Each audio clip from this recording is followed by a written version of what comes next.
وعلى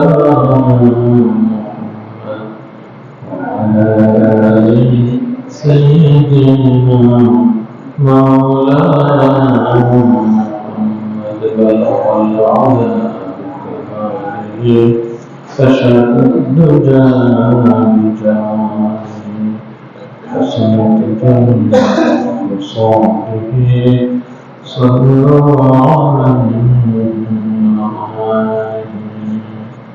توحد مرشدنا محمدنا مرشد محمدنا وإنا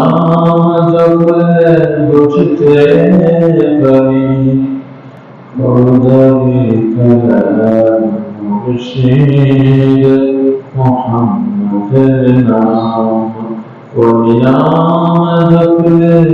बुझते कभी अल्लाही कलाम मुर्शिद मोहम्मद नाम बलग़ بكماله كشف الدجى بجلاله وسنة الجنة وانصابه صلوا عليه وآله سبحانك لا علم لنا إلا ما علمتنا إنك أنت العليم الحكيم واشرح لي صدري ويسر لي أمري واحلل عقدة من لساني يفقهوا قولي معظم الكرام والمسلمين الكرام السلام عليكم ورحمة الله وبركاته সর্বপ্রথম সকল শুকরিয়া সেই মহান রব্বুল যিনি আমাদেরকে সুস্থতার সাথে যথাসময়ে তারই পবিত্র নামাজ মসজিদে এসে যিনি কিছু আলোচনা করার বা শোনার তৌফিক দান করেছেন সেই মহান জাতের পাকের শুকরিয়া আদায় করছি সবাই আলহামদুলিল্লাহ درود السلام على سيد المرسلين رحمة للعالمين محمد رسول الله صلى الله عليه وسلم যিনি মদিনা ইসলামের রাষ্ট্র প্রতিষ্ঠা করেছেন এবং রাষ্ট্রের পরিচালকের প্রেসিডেন্টের প্রধান দায়িত্ব পালন করেছেন এবং তিনি আমাদের জন্য একটি মডেল হয়ে দিয়েছেন ইসলামী রাষ্ট্রের একটি মডেল তিনি আমাদেরকে উপহার দিয়ে গেছেন সৃষ্টির শুরু থেকে এ পর্যন্ত আল্লাহ জমিন আল্লাহ দিন প্রতিষ্ঠার জন্য যে সমস্ত মুজাহিদ নিজের জীবন দিয়েছেন তাদের শহীদ যথেচ্ছ মর্যাদা কামনা করতে আমরা রাসূলের সিরাত এরপর আজকে আলোচনা শুরু করছি মুহাম্মদ রাসূলুল্লাহ সাল্লাল্লাহু আলাইহি ওয়াসাল্লাম তিনি যে আরবের আইয়ামে জাহিলিয়াতে অন্ধকারাচ্ছন্ন সেই যুগকে তাওহীদের আলো দ্বারা আলোকিত করেছেন রাসূলের সেই সংস্কারের ভিত্তি ছিল তাওহীদের উপরে ভিত্তি করে তিনি সেই সমাজকে সংস্কার করেছেন রাসূল সাল্লাল্লাহু আলাইহি ওয়াসাল্লামের সেই আইয়ামে জাহিলিয়াতের সকল শিরককে তিনি তাওহীদের আসলের মাধ্যমে সকল শিরকের মূলোৎপাদন করেছেন আর এই কাজ তিনি শুরু করেছিলেন 17 বছর বয়সে হিলফুল ফুজুলের মাধ্যমে এই হিলফুল ফুজুল গঠনের উদ্দেশ্য ছিল জালেমকে প্রতিহত করা, সমাজ থেকে জুলুমকে উৎখাত করা, মাজলুমের পাশে দাঁড়ানো। সুতরাং রাসূলুল্লাহ সাল্লাল্লাহু আলাইহি ওয়াসাল্লামের অনুসরণে রাসূলের সেই কাজ, সেই দায়িত্ব আমাদেরকে গ্রহণ করতে হবে। কিন্তু রাসূলুল্লাহ সাল্লাল্লাহু আলাইহি ওয়াসাল্লাম তিনি বর্ণনা করেছেন, খায়রুল কুরুনি কারনি সুম্মা আল্লাযীনা ইয়ালুনাহুম সুম্মা আল্লাযীনা ইয়ালুনাহুম, সবচেয়ে উত্তম যুগ হচ্ছে আমার যুগ। রাসূল নিজে ঘোষণা দিয়ে গেছেন, রাসূলের যুগে কোনো জুলুম ছিল না। যখন তিনি কোরআনুল কারীমের মাধ্যমে মদিনার সেই বড় বড় মানুষদেরকে কোরআনের মাধ্যমে ট্রেনিং দিয়েছিলেন, রাসূলের সেই ট্রেনিংয়ের যারা আওতায় এসেছিলেন, প্রশিক্ষণ প্রাপ্ত হয়েছিলেন, তারা আল্লাহর জমিন থেকে জুলুম উৎখাত করেছিলেন। তার জমিনে, আল্লাহর জমিনে তারা মাজলুমের পাশে দাঁড়িয়েছিলেন। সূরা আরাফের 157 নম্বর আয়াতে আল্লাহ রাব্বুল আলামিন সেই বিষয়টি আমাদেরকে জানার জন্য কিয়ামত পর্যন্ত যত রাসূলের উম্মত আসবে প্রত্যেককে সেই বিষয়ে সংবাদ দেওয়ার জন্য তিনি বলেছেন, الذين يتبعون الرسول النبي الذي يجدونه مكتوبا عندهم في التوراة والإنجيل يأمرهم بالمعروف وينهاهم عن المنكر ويحل لهم الطيبات ويحرم عليهم الخبائث ويضع عنهم إصرهم والأغلال التي كانت عليهم فالذين آمنوا به وعزروه ونصروه واتبعوا النور الذي أنزل معه أولئك هم المفلحون। রাসূলের যুগে যারা সংস্কারের এই কাজগুলি করেছেন তারা হচ্ছেন সফল হন, তারা সফলতা লাভ করেছিলেন। আল্লাহ রাব্বুল আলামিন সেই ঘোষণা করেছেন, الذين يتبعون الرسول, যারা রাসূলের অনুসরণ করেছেন এমন রাসূল যিনি উম্মি, الذي يجدونه مكتوبا عندهم في التوراة والإنجيل, আর এই বাণীগুলি তাওরাত এবং ইনজিলে লিপিবদ্ধ ছিল। যে সত্যের পথে বাতিলের বিরুদ্ধে সমাজ সংস্কারের কাজে সবসময় আত্মনিয়োগ করতে হবে। আর রাসূলুল্লাহ সাল্লাল্লাহু আলাইহি ওয়াসাল্লামকে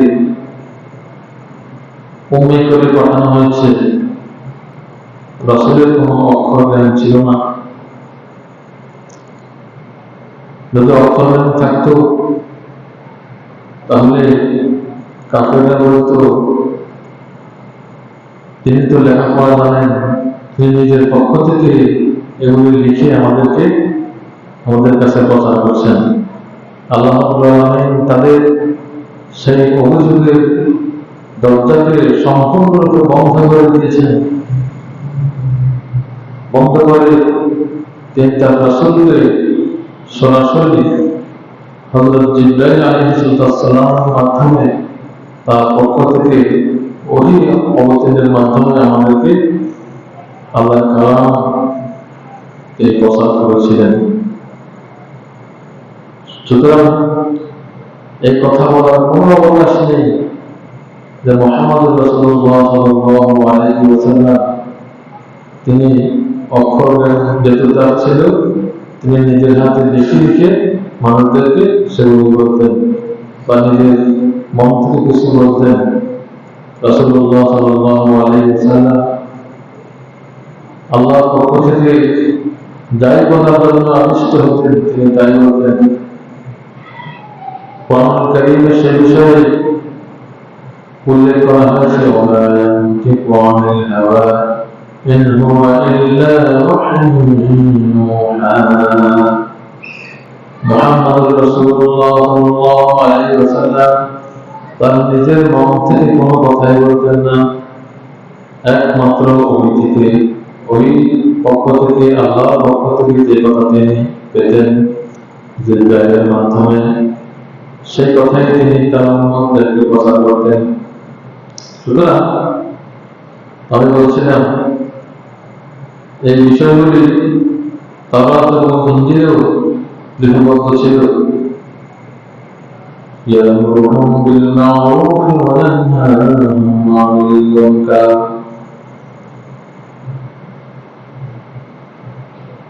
রাসূলুল্লাহ সাল্লাল্লাহু আলাইহি ওয়াসাল্লাম এর ওহীর মাধ্যমে কোরআনের মাধ্যমে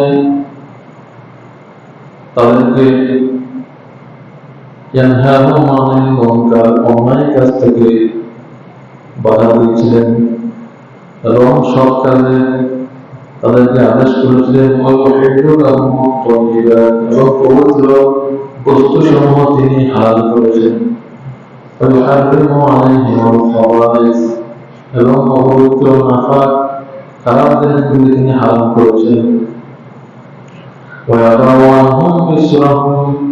এবং তাদের কাছ থেকে নামিয়ে দিয়েছেন সেই বোঝা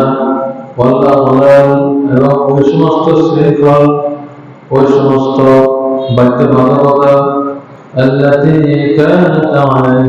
যা তাদের করেছিল। আরবে সেই বড় বড় মানুষের কাছে যে সমস্ত কুসংস্কার ছিল, যে সমস্ত জিনিস ইসলামের মধ্যে নাই তাদের মধ্যে প্রচার হয়েছিল। যেমন তারা যখন বাইতুল্লাহ তওয়াফ করত, নারী এবং পুরুষ একত্রিত হয়ে উলঙ্গ হয়ে তওয়াফ করত, নাউযুবিল্লাহ। এই সমস্ত তাদের ধারণা এটা ছিল যে আল্লাহর কাছ থেকে তারা যে ড্রেসে এসেছে সেই ড্রেসে আল্লাহর সাথে দেখা করতে হবে। দুনিয়ার এই সমস্ত পোশাকাদিগুলি শরীরে রাখা যাবে না, নাউযুবিল্লাহ। তাদের এই সমস্ত সকল কুসংস্কার সকল কিছু থেকে আল্লাহ রাসূল সাল্লাল্লাহু আলাইহি ওয়াসাল্লাম মুক্ত করে দিয়েছেন তাদেরকে। তাদের সময় কন্যা সন্তানকে অপয়ামনা করা হতো, কন্যা সন্তানকে জীবন্ত কবর দেওয়া হতো। এই জন্য যে কন্যা সন্তান শুধু খরচ বাড়াবে, কন্যা সন্তান কোনো কাজে আসবে না, কন্যা সন্তান হলে তারা লজ্জিত হতো, এগুলি সবই জাহিলিয়াতের অন্ধকার, সবই জাহিলিয়াতের কুসংস্কার। এই সব কিছু থেকে রাসূলুল্লাহ সাল্লাল্লাহু আলাইহি ওয়াসাল্লাম জাহিলিয়াতের সেই মানুষদেরকে তিনি মুক্ত করে দিয়েছেন।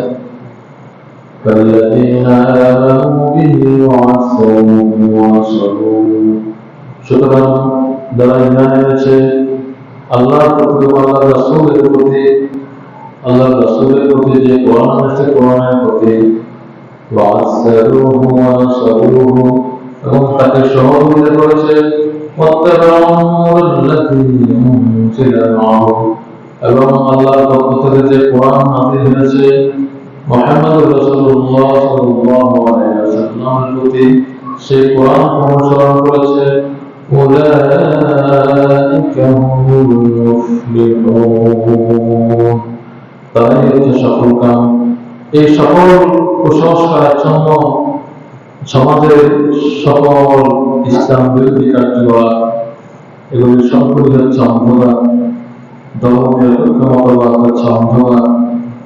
যত ইসলাম ছাড়া যত তন্ত্র আছে সবকিছু হচ্ছে গোমরাহি, সবকিছুই অন্ধকার। সেই সকল অন্ধকার থেকে মুহাম্মদ রাসূলুল্লাহ সাল্লাল্লাহু আলাইহি ওয়াসাল্লাম মক্কার সেই বড় বড় মানুষদেরকে যখন কোরআনের মাধ্যমে ইসলামের মাধ্যমে দাওয়াত দিয়েছিলেন, তারা হয়ে গেছিল পৃথিবীর সবচেয়ে সর্বোত্তম জাতি।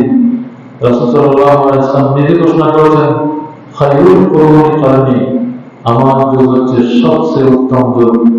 সবচেয়ে উত্তম হয়েছিল তারা কিসের মাধ্যমে?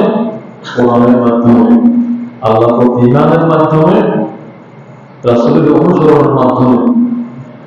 সুতরাং সকল শিরককে আমরা ত্যাগ করতে হবে এবং ইসলামকে অনুসরণ করতে হবে। যদি আমাদের আকীদার মধ্যে শিরক থাকে, তাহলে সেই শিরক আমাদের আমলকে ধ্বংস করে দেবে। যদি আকীদার মধ্যে শিরক থাকে, তাহলে সেই শিরক আমাদের নেক আমলগুলোকে ধ্বংস করে দিবে, যেভাবে ধূলিকণার মতো নেক আমলগুলোকে উড়িয়ে দিবে। আমরা যদি শিরক দিয়ে আমাদের দিনটা শুরু করি, তাহলে আমাদের সারা দিনটাই হবে অমঙ্গলজনক, কল্যাণকর হবে না। সকালবেলায় বাচ্চাদেরকে দিয়ে বলা হয়, ওমা তোমার আকাশ তোমার বাতাস। এখানে এই গানটি আগে এবং পরে যদি পর্যালোচনা করা হয়, তাহলে দেখা যায় যেখানে হিন্দুদের মাতৃত্বের কথা বলা হয়েছে, কিন্তু সকল মুসলিমদের বাচ্চাদেরকে বাধ্য করে বলানো হয় তোমার আকাশ তোমার বাতাস। এই ধরনের শিরকপূর্ণ পুরো গানটাই কিন্তু শিরকপূর্ণ। এই ধরনের শিরক দিয়ে যদি সবকিছু শুরু হয়, অফিস আদালত স্কুল প্রতিষ্ঠান, তাহলে এই শিরকের কারণে আমাদের সকল আমল বরবাদ হতে বাধ্য। কেন বাধ্য সেটা আমি ব্যাখ্যা করে বলছি কোরআনের আয়াত দিয়ে, দলিল দিয়ে বলছি। আল্লাহ রাব্বুল আলামিন ইরশাদ করেছেন, লিল্লাহি মা ফিস সামাওয়াতি ওয়া মা ফিল আরদ। সাতরূপ আসমান এবং সাতরূপ জমিন, এটা কার জন্য? আল্লাহর জন্য। কার জন্য? আল্লাহর জন্য। কে সৃষ্টি করেছেন? নাকি দুর্গা সৃষ্টি করেছে? নাউযুবিল্লাহি মিন যালিক। এটা বলে তো শিরক হবে। সুতরাং এই শিরকের মাধ্যমে আমাদের আমলগুলো ধ্বংস হয়ে যাবে। আল্লাহ বলছে এক কথা, আমি বলছি উল্টাটা। তাহলে আল্লাহ এই কোরআনের আয়াতকে আমি বিকৃত করে দিচ্ছি, এর মধ্যে শিরক হয়ে যাবে। আল্লাহ রাব্বুল আলামিন কালাম পাক ইরশাদ করেছেন, ইন্নাল্লাহা লা ইয়াগফিরু আন ইউশরাকা বিহি ওয়া ইয়াগফিরু মা দুনা যালিকা লিমান ইয়াশা। আল্লাহ রাব্বুল আলামিন শিরক ছাড়া অন্য গুনাহ হয়তো মাফ করবেন, কিন্তু শিরকের গুনাহ তিনি মাফ করবেন না। তিনি ঘোষণা দিয়ে রাখছেন যে তোমরা শিরক করো, আমি স্রষ্টা, আমি সৃষ্টিকারী, এর সাথে যদি অন্য কাউকে লাগাও, হ্যাঁ আল্লাহ করছে, অঙ্ক করছে, সৃষ্টি করছে, নাউযুবিল্লাহ, তাহলে এটা শিরক হবে। সুতরাং এই ধরনের সরাহাত সুস্পষ্ট শিরক থেকে আমাদেরকে অবশ্যই দূরে থাকতে হবে। সম্মানিত মুসলিম ভাইরা, আর শিরক হচ্ছে একটা ডিনামাইটের মতো, যেটা আমাদের আমলকে ধ্বংস করে দিবে। সুতরাং এই ধরনের সকল প্রকার কথা এবং কাজে আমাদের গরমিল পরিহার করতে হবে, আমাদের শিরককে পরিহার করতে হবে। আর এই শিরকের মাধ্যমে আমাদের আমরা যে আমলগুলি করি, এই আমলগুলি কোনো ওজন দেওয়া হবে না। কারণ আল্লাহ রাব্বুল আলামিন কি বলছেন, فمن يعمل مثقال ذرة خيرا يره ومن يعمل مثقال ذرة شرا يره। যদি সামান্য পরিমাণ নেক করা হয়, সেটাও আল্লাহ করবেন, কামনা করবেন, আর সামান্য পরিমাণ বদ করলেও সেটা ওজন করা হবে, হিসাব করা হবে। কিন্তু যদি আমলের মধ্যে শিরক থাকে, সেটাকে হিসাবের মধ্যে আনবেন না, কোনো দায় পাল্লার মধ্যে উঠাবেন না। কোন আয়াত থেকে? পরবর্তী আয়াতে বলছি। আল্লাহ রাব্বুল আলামিন সূরা কাহফের 105 নম্বর আয়াতে বলছেন, فَحَبِطَتْ أَعْمَالُهُمْ فَلَا نُقِيمُ لَهُمْ يَوْمَ الْقِيَامَةِ وَزْنًا। যদি শিরক থাকে, তাহলে তাদের আমল সমূহ আমি এমন ভাবে ধ্বংস করে দিব যে তাদের আমলগুলিকে ওজন করার জন্য দাঁড়ায় পাল্লায় উঠাবে না। এই যে আমল, বদ আমল, আমলকে মাপা হবে যে দাঁড়ায় পাল্লা দিয়ে, সেই দাঁড়ায় পাল্লার মধ্যে আমলটা উঠানোই হবে। নাউযুবিল্লাহ, কত ভয়ঙ্কর কথা সময়টা হবে। আর আল্লাহ রাব্বুল আলামিন সেই এই মারাত্মক শিরক থেকে আমাদেরকে তিনি সতর্ক করেছেন।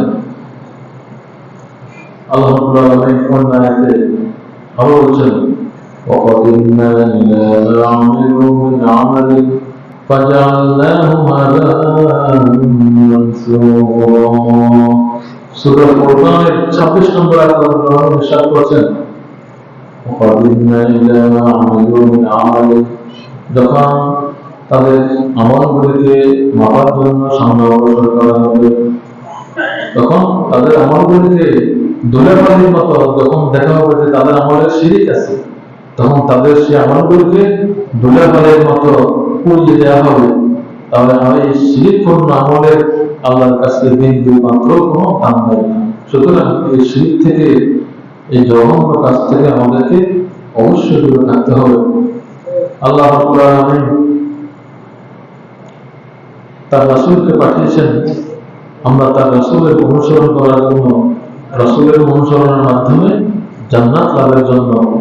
আল্লাহ রাব্বুল আলামিন চাচ্ছেন যে আমার সকল বান্দা জান্নাতে যাক। আল্লাহ কাউকে জাহান্নামে দিতে চান না।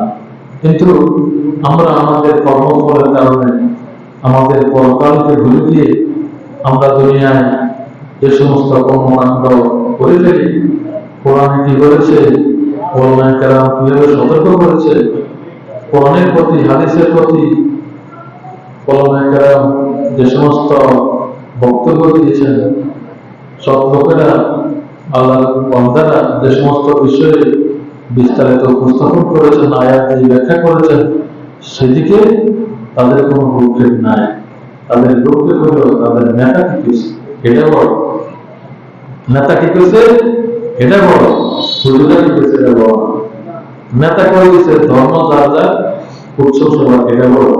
অথচ ধর্ম যার যার, রাজনীতি সভা কি ভাই, রাজাকে আল্লাহ, আমাদের রাজাকে, এই দুনিয়া যত রাজা আছে সব রাজার মহারাজাকে, সেই আল্লাহর কাছে আমরা হচ্ছে আল্লাহর প্রতিনিধি। সুতরাং আল্লাহ আমাদেরকে যে বিধান দিয়ে পাঠিয়েছেন, সেই বিধানকে দুনিয়ায় বাস্তবায়ন করা, প্রতিষ্ঠা করতে আল্লাহ বলেছেন। সেটা সূরা বাকারা আল্লাহ বলেছেন وَإِذْ قُلْنَا لِلْمَلَائِكَةِ اسْجُدُوا لِآدَمَ فَسَجَدُوا إِلَّا إِبْلِيسَ।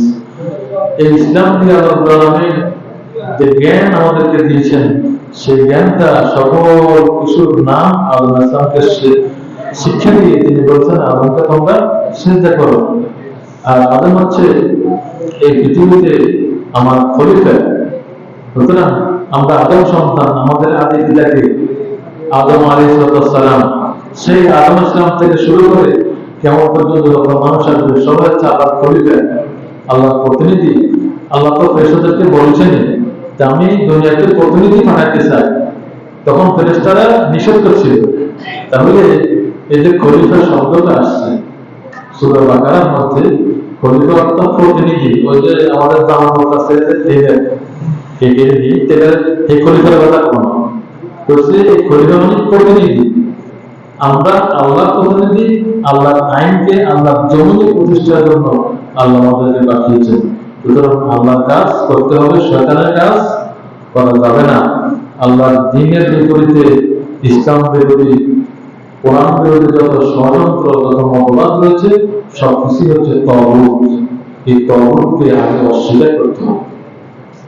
আমরা যেহেতু কি বলি লা ইলাহা ইল্লাল্লাহ, আল্লাহ ছাড়া কোনো ইলাহ নাই, লা মা'বুদা বিহাক্কিন ইল্লাল্লাহ, আল্লাহ ছাড়া অন্য কোনো সত্য মাবুদ নেই। মিথ্যা মাবুদ মেলা আছে, মিথ্যা মাবুদ মেলা আছে, কিন্তু হক মাবুদ কজন? একজন, তার কথা শুনতে হবে। মিথ্যা মাবুদ, যেমন আমি নামাজ পড়লাম, এখানে আমার মাবুদ মানলাম কাকে? আল্লাহকে, কিন্তু রাজনীতির মাঠে গিয়ে আমি খোদা মানলাম আরেকজনকে, আল্লাহকে মানলাম না। তাহলে আমার খোদা হয়ে গেছে কজন? দুজন হয়ে গেছে।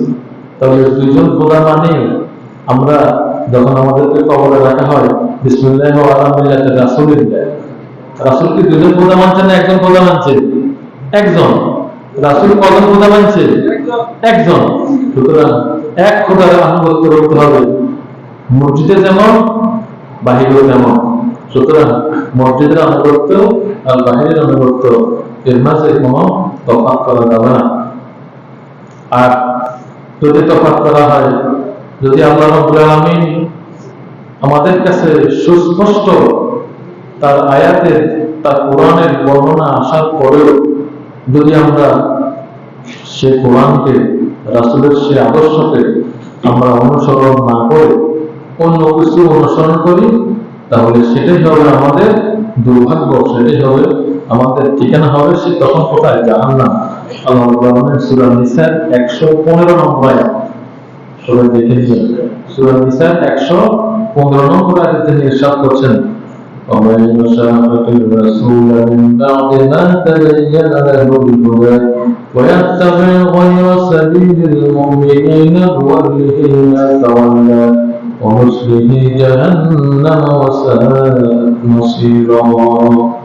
ومن يشاقق الرسول, যে রাসূলের প্রতি অবাধ্যতা পোষণ করবে, من بعد ما تبين له الهدى, তার কাছে সত্যটা প্রকাশিত হওয়ার পরেও, তাহলে রাসূল যে সত্য নিয়ে এসেছেন, যে কোরআন নিয়ে এসেছেন, আল্লাহর জমিনে আল্লাহর দ্বীন প্রতিষ্ঠার জন্য এসেছেন, সেই সত্যটা আমার কাছে প্রকাশিত হওয়ার পরেও যদি আমি সেটাকে ডিনাই করি, তাহলে এরপরে পরবর্তী কি হচ্ছেন,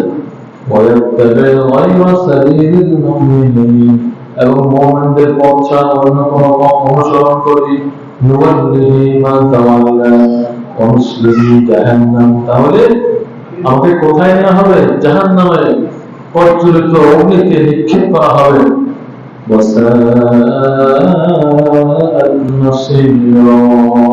এটা হচ্ছে সবচেয়ে খারাপ একটা ঠিকানা, সবচেয়ে নিকৃষ্ট ঠিকানা হচ্ছে জাহান্নাম। সুতরাং আল্লাহর জমিনে আল্লাহর দ্বীন প্রতিষ্ঠা যারা বিরোধিতা করবে, তারা যে জাহান্নামে যাবে, তাদেরকে আমি আহ্বান করছি সূরা নিসার 115 নম্বর আয়াত অধ্যয়ন করার জন্য। সূরা নিসার 115 নম্বর আয়াতটা যদি আমি আপনি অধ্যয়ন করি, তাহলে আমরা কেউ আল্লাহর জমিনে আল্লাহর দ্বীন প্রতিষ্ঠার বিরোধিতা, রাসূলের আদর্শের বিরোধিতা আমরা করতেই পারি না। যদি আমি স্পষ্টভাবে এটা জানার পরেও বিরোধিতা করি, তাহলে আল্লাহর ঘোষিত সেই জাহান্নামে যেতে হবে।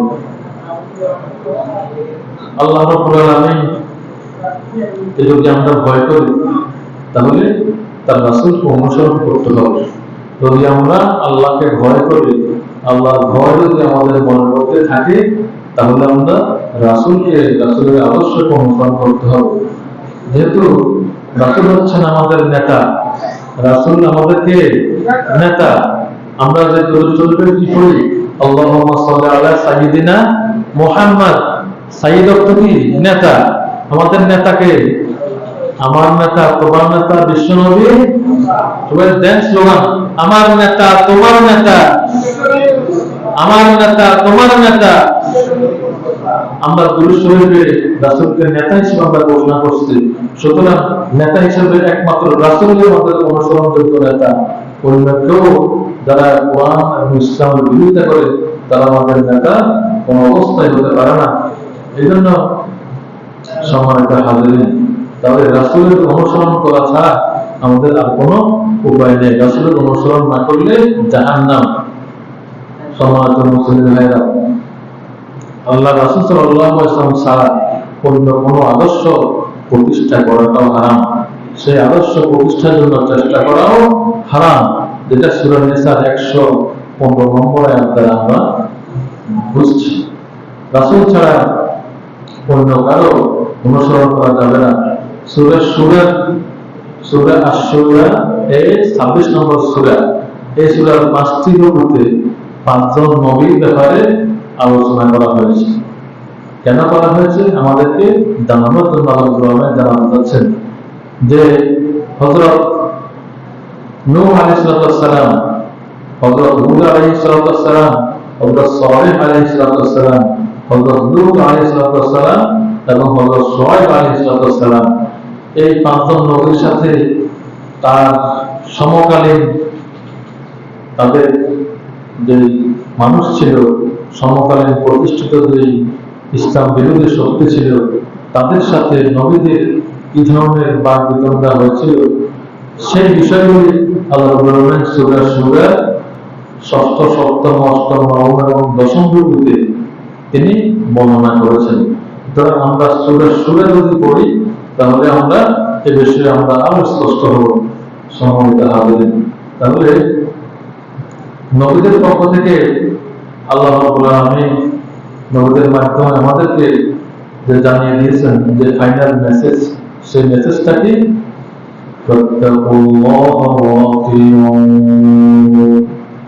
যেটা সূরা তাওবা 108, 110, 126, 141, 144, 150, 163 এবং 179 নম্বর আয়াতে এই সামারি, এই সব কিছু সামারি হচ্ছে, শেষ কথা হচ্ছে ফাত্তাকুল্লাহ ওয়া আতিউন, তোমরা আল্লাহকে ভয় করো এবং আমার অনুসরণ করো। কে বলছে? মুহাম্মদ রাসূলুল্লাহ সাল্লাল্লাহু আলাইহি সাল্লাম আল্লাহর পক্ষ থেকে কোরআনের এই আয়াতের মাধ্যমে মানুষকে জানিয়ে দিয়েছেন, তোমরা একমাত্র আল্লাহকে ভয় করো এবং আমার অনুসরণ করো, আমার আদর্শ প্রতিষ্ঠা করো, অন্য করে আদর্শের পিছনে ঘুরি জাহান্নামে যাওয়ার দরকার নাই। সুতরাং আল্লাহ রাব্বুল আলামিন আমাদেরকে যে ইসলাম ধর্ম দিয়েছেন, এটি হচ্ছে পরিপূর্ণ জীবন ধর্ম, পরিপূর্ণ জীবন ব্যবস্থা। সুতরাং এই পরিপূর্ণ জীবন ব্যবস্থাতে আমাদেরকে সন্তুষ্ট থাকতে হবে। অন্য কোনো দিকে যদি আমরা হাত বাড়াই, তাহলে আমাদের জন্য এটাই প্রমাণিত হবে যে আমরা আল্লাহর ভয় আমাদের মধ্যে নাই। আমরা আখিরাতে একটা জিনিস আছে, আমরা সে বিষয়ে বিশ্বাস করি না। সুতরাং আখিরাতে যদি বিশ্বাস না থাকে, তাহলে তো আমি না, যেটা সূরা বাকারার শুরুতে বলা হয়েছে, যারা মুমিন তাদের আখিরাতের প্রতি নিশ্চিত বিশ্বাস থাকতে হবে যে আমি দুনিয়ায় যে কাজগুলি করছি, পরকালে আমাদেরকে অবশ্যই হিসাব দিতে হবে।